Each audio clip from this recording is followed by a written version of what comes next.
Kini bay sa valve set. Valve set. Ito yung main engine valve set. So ang gagawin nito, mag-grinding kami. So mamaya, susukatin na namin yun kung ilan yung ano niya. To kaya to kahit mga 1mm to eh. So 75 kasya. Grinding rin to, kailangan 1mm yan. Dito naman 2mm. So kailangan magano ka ng 2mm. Kunwari lang ito 2mm to. Yan.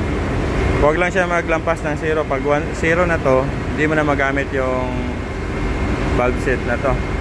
Okay? So dito nasa mga 2.0. Dito 1mm.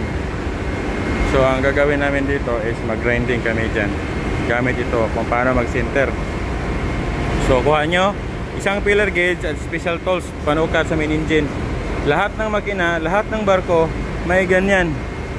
May ganito na. Filler gauge 1mm, 2mm. Pag ito mag-0 na to, yung valve set na to, wala na kwenta. So pwede ka mag-grind din hanggat mababa to ng 2.0mm. You got it? Thank you very much. Hi, I'm Jay.